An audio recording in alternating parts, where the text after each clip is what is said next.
सियासत एक्सप्रेस को पेश करने में ताउन किया है elite spine and pain management centre.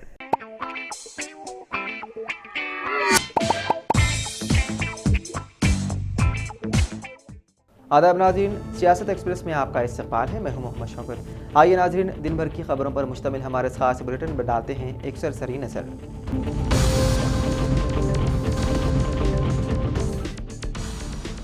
Telangana के वज़ीर आला रेवंत रेड्डी ने बीजेपी, BRS और AIMIM की रियासती सदूर से मुलाकात की ताकि मूसा नदी के तजदीदकारी प्रोजेक्ट से मुतालिक अपनी तजावीज़ और खदशात को वाज़ेह कर सके। रियासती हुकूमत उनके इस्तिफ़सारात का तफसीली तहरीरी जवाब फराहम करेगी। उन्होंने यकीन दिलाया कि वो जल्द ही इस पर असम्बली का एक खुसूसी इजलास तलब करेंगे और वो लोकसभा के मेंबरान पार्लियामेंट को भी मदऊ करने के इम्कान पर गौर कर रहे हैं जो मूसा नदी के किनारे वाले इलाकों की नुमाइंदगी करते हैं। जुमेरात 17 अक्टूबर को डॉक्टर BR अम्बेडकर तेलंगाना रियासती सेक्रेटेरिएट में मीडिया से खिताब करते हुए उन्होंने अवाम पर जोर दिया कि वो इस प्रोजेक्ट की मुखालिफत करने वालों के बहकावे में न आएँ।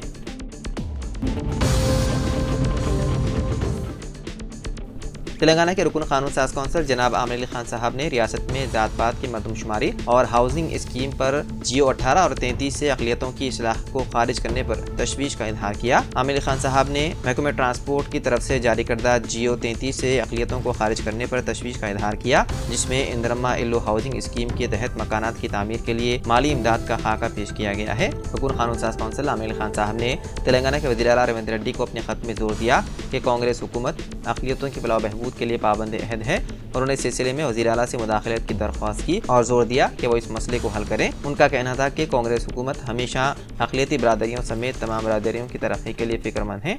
उन 2 GOs में अक़लियतों की शमूलियत अहम है और ये तमाम कम्यूनिटीज़ की तरक्की और बहबूद को यकीनी बनाएगी।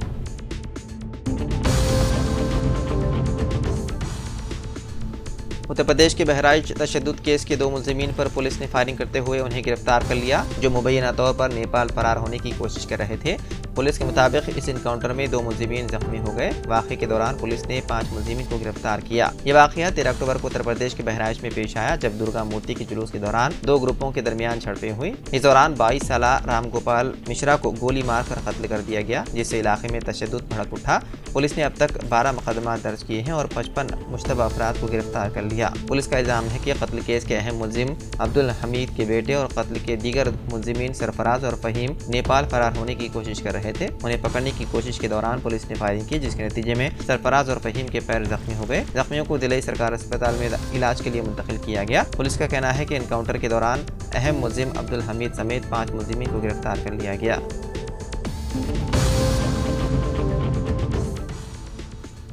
हाइड्रा DRF के एहलकारों ने अमीरपेट में मैरीगोल्ड होटल के करीब लीलानगर नाले में गिरने वाले एक शख्स को कामयाबी के साथ बचा लिया। तफसीलात के मुताबिक 45 साला बनोद स्वामी, जो इत्तेफाकी तौर पर नाले में गिर गया। स्वामी को नाले में गिरता हुआ देखकर करीबी अपार्टमेंट के मकीनों ने पुलिस को आगाह किया। इत्तला मिलते ही मुकामी पुलिस ने फौरी तौर पर DRF को इत्तला दी। Khairatabad zonal station fire officer Mohana Rao और उनकी टीम ने फौरी रद्द-ए-अमल जाहिर किया और जाए वक़ूफ़ पर पहुंच गए।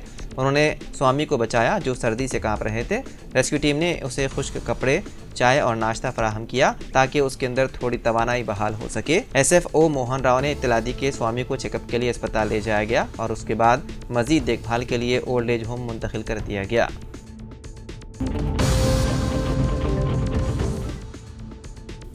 हल्के असम्बली निर्मल के सारंगपुर ज़िले मार्केट कमेटी के सदनशीन की हैसियत से अब्दुल हादी ने अपने ओहदे का इजाज़ा हासिल कर लिया। इस मौके पर पार्टी कारकुनों, मंडल सदूर की कसीर तादाद मौजूद थी, जबकि कांग्रेस पार्टी के अक़लियती कायदीन ने उनकी हलफबरदारी तकरीब में शिरकत करते हुए उन्हें मुबारकबाद पेश की और शालपोशी व गुलपोशी करते हुए अब्दुल हादी को तहनीत पेश की, जिनमें काबिल ज़िक्र मोहम्मद अतीक अहमद, साबिक़ मामूल रुकन ज़िला परिषद, मोहम्मद वाजिद अहमद खान, साबिक़ नायब सदर नशीन बल्दिया, मोहम्मद मजहर खान कांग्रेस के हरकती कायद, सैयद करीम सबा सीनियर कांग्रेस कायद, मुशीरुद्दीन कांग्रेस कायद व दीगर शामिल थे।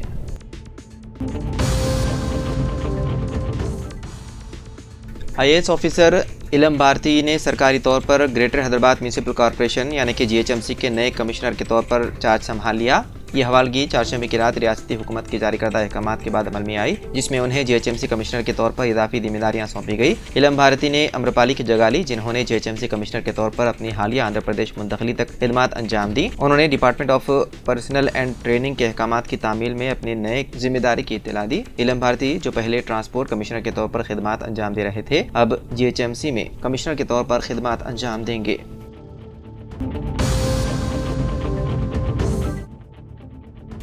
Telangana overseas main power company limited यानी कि टॉमकॉम जर्मन जुबान की तरबियत, नर्सिंग की तालीम और स्टाफ नर्स की मुलाजिमतों के लिए इंटरव्यूज़ मुनक़िद कर रही है। इसके लिए 18 से 30 साल की उम्र के वो अफराद दरख्वास्त दे सकते हैं जिन्होंने SSC और इंटरमीडिएट में कम अज़ कम 60% नशनात हासिल किए हों। हैदराबाद में टॉमकॉम कैंपस में उम्मीदवारों को 8 माह तक जर्मन जुबान में B2 लेवल तक तरबियत फ्राहम की जाएगी। उसके बाद उन्हें जर्मनी में 3 साला नर्सिंग डिप्लोमा कोर्स में दाखिला दिया जाएगा। कोर्स के दौरान हर माह तकरीबन 1 लाख रुपए का वजीफा दिया जाएगा। कोर्स की तकमील के बाद जर्मनी के अस्पतालों में उन्हें 2.5 लाख से 3 लाख रुपए माहाना तनख्वाह के साथ स्टाफ नर्स की मुलाजिमत दी जाएगी।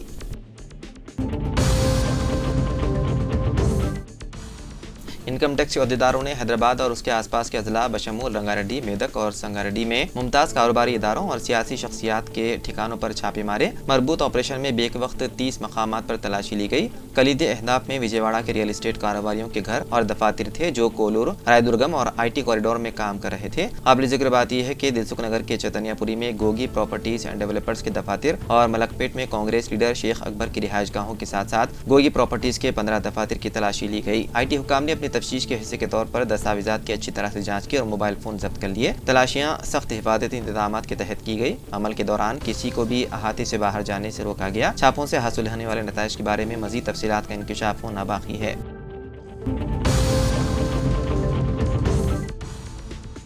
सुप्रीम कोर्ट के दूसरे सबसे सीनियर जज जस्टिस संजीव खन्ना अगले चीफ जस्टिस ऑफ इंडिया होंगे। इस सिलसिले में मौजूदा CJI वाई चंद्रचूड़ ने मरकज से सिफारिश की। मरकजी हुकूमत ये सिफारिश मंजूर कर लेती है तो 10 नवंबर को justice Khanna chief justice of India का ओहदा संभालेंगे। वो मुल्क के 91वें CJI होंगे। DY चंद्रचूड़ 10 नवंबर को CJI के ओहदे से सुबुकदोश होने वाले हैं।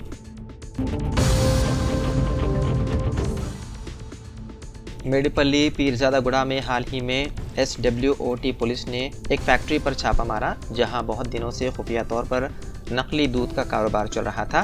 तफ्तीश में ये बात सामने आई कि फैक्ट्री में थोड़ी सी खुशबू के लिए दूध का पाउडर और उसके साथ एसिडिक एसिड, ग्लूकोज, चिरोटी का आटा, पाम ऑयल और वनस्पति मिलाकर रोजाना 5000 लीटर नकली दूध बनाया जा रहा था। तहकीकात में पता चला कि गजेंद्र सिंह नामी ताजिर कोहिनूर और श्री कृष्णा ब्रांड के नाम से ये नकली दूध, मक्खन, दही और आइसक्रीम जैसी चीज़ें बेगम बाजार से मुख्तलिफ होटलों, चाय की दुकानों और रेस्टोरेंट्स को बेच रहा था। मशहूर कंपनियों के नाम इस्तेमाल करके जाली पैकेट्स बनाकर ये नकली दूध फरोख्त हो रहा है। विजय डेयरी जैसी सरकारी इदारे और दूसरे डेयरीज ने इसके खिलाफ 12 शिकायतें की, लेकिन कोई तवज्जो नहीं दिया गया। विजय डेयरी ने कई बार शिकायत की कि कुछ कंपनियां उनके ब्रांड का गलत इस्तेमाल कर रही हैं, मगर कोई कार्रवाई ना हुई, इसलिए ये कारोबार चलता रहा। ज़राए ने शुबा जाहिर किया है कि हैदराबाद के मुख्तलिफ इलाकों और दारुल-हुकूमत के आसपास के अजला में भी इसी किस्म के नकली दूध की तैयारी और फरोख्त हो रही है, जिसकी तहकीकात जारी है।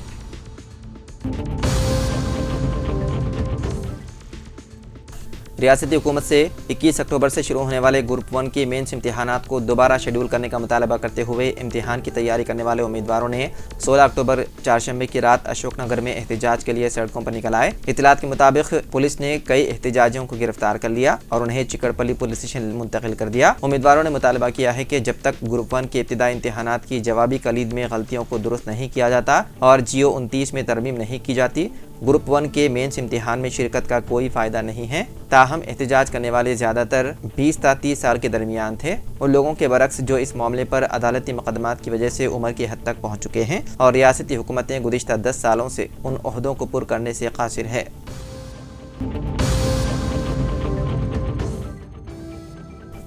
हिंदू फरीक ने ज्ञानवापी से मुतालिक बुनियादी केस में अपनी दलील की पेश। अगली समात 19 अक्टूबर को होगी। ज्ञानवापी के बुनियादी केस की समात चारशंबे को सिविल जज senior division fast track court में हुई। इस दौरान हिंदू फरीक ने अदालत में अपने दलाइल पेश किए और ASI से ज्ञानवापी मस्जिद की बाकी मानदा जगह के सर्वे का मुतालबा किया। हिंदू फरीक के वकील मदन मोहन ने IAS से बात करते हुए कहा कि ज्ञानवापी के हवाले से एक केस 1991 से चल रहा है। इस मामले में ASI सर्वे का हुक्म 18 अप्रैल साल 2021 को दिया गया था, लेकिन जिसके बाद 5 खवातीन ने अलहदा मुकदमा दर्ज कराया जो कि ज़ाती झगड़ा है। साथ ही 1991 का मामला मफाद आमा की अर्जी का है। इसी में मुतालबा किया गया कि ज्ञानवापी के लिए किया गया सर्वे नामुकम्मल है और इसका मुकम्मल सर्वे कराया जाए। एक अलमनाक वाक़े में जरीमटला के सनती इलाके में वाक़े सबूरी फार्मा कंपनी में गलती से केमिकल से भरे संप में गिरने से 2 जुड़वा भाइयों की मुबैना तौर पर मौत हो गई। ये वाक़या उस वक्त पेश आया जब 32 साल रामू और 32 साल लक्ष्मण तदयीन व आराइश का काम करने के लिए कंपनी में गए जो काफ़ी अरसे से बंद थी। पुलिस ने कहा कि कंपनी को हुक्काम ने देखभाल और तदयीन व आराइश के काम करने के लिए खोला था और उसके लिए जुड़वा भाइयों को बुलाया गया था। उसे दोबारा खोलने के लिए तदयीन व आराइश की जा रही थी। उन्होंने फार्मा कंपनी की कीमियाई फुजले की सफाई का काम लिया। इस दौरान उनमें से एक गलती से केमिकल संप में गिर गया और दूसरा जिसने उसे बचाने की कोशिश की वो भी अंदर गिर गया और दोनों बेहोश हो गए। उन्हें करीबी अस्पताल ले जाया गया जहाँ इलाज के दौरान उनकी मौत हो गई। एक और कारकुन जिसकी शनाख्त सुरेंद्र रेड्डी के नाम से हुई है शदीद तौर पर बीमार हो गया और उसका अस्पताल में इलाज चल रहा है। जरीमटला पुलिस मुख्तलिफ जावियों से तहकीकात में है मसरूफ़। महकमे मौसमियात की पेशकियासी के मुताबिक शहर हैदराबाद में आइंदा 3 दिनों तक बारिश का इम्कान है। इसके पेश नज़र महकमे बल्दी नज़्म के प्रिंसिपल सेक्रेटरी दाना किशोर ने हुक्काम को हिदायत दी कि आवाम को किसी भी किस्म की मुश्किलात से महफूज रखने के लिए चौकस रहें। दाना किशोर ने जोनल कमिश्नर्स और दीगर मुतालिका हुक्काम के साथ टेली कॉन्फ्रेंस मुनक़िद करते हुए कहा कि नशीबी इलाकों में पानी की निकासी को यकीनी बनाया जाए और हंगामी टीमें तैयार रखी जाएँ। ट्रैफिक पुलिस, वाटर वर्क्स और बरक़ी महकमे बाहमी ताउन से काम करें ताकि बारिश के दौरान किसी किस्म की मुश्किलात दरपेश ना हो। आवाम को हिदायत दी गई है कि वो ज़रूरत के अलावा घरों से बाहर ना निकले और बच्चों और बुजुर्गों को बहते हुए नालों के करीब ना जाने दें।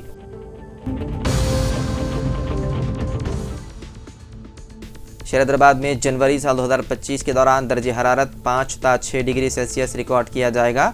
महकमे मौसमियात की जानिब से जारी करदा इंतबाह में कहा गया है कि शहर हैदराबाद में जहां अब तक सबसे कम दर्जे हरारत 8 डिग्री सेल्सियस रिकॉर्ड किया गया था, अभी शुरू होने वाले मौसम सरमा के अवाखिर में 5 से 6 डिग्री सेल्सियस रिकॉर्ड किया जा सकता है। मौसमी असरात के सबब मौसमों में पैदा होने वाली शिद्दत के मुतालिक महकमे मौसमियात से ताल्लुक़ रखने वाले माहिरीन मौसमियात ने इस बात का इंतबाह दिया कि मानसून के अख्तिताम के साथ शहर हैदराबाद में शुरू होने वाली सर्दियों में ज़बरदस्त शिद्दत रिकॉर्ड की जाएगी। तो नाज़रीन, सियासत एक्सप्रेस में फ़िलहाल इतना ही। मज़ीद ख़बरों के लिए आप देखते रहिए सियासत टीवी। फ़िलहाल मुझे दें इजाज़त। खुदा हाफिज़।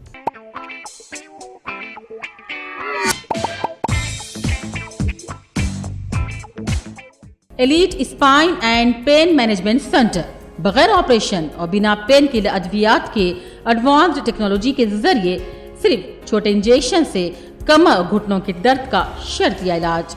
डॉक्टर प्रकाश गुड़ीपुड़ी और doctor Mohan Irva interventional pain physician जैसे तजुर्बेकार डॉक्टर्स 25,000 से भी ज्यादा मरीजों का कामयाब व इत्मीनान बख्श इलाज।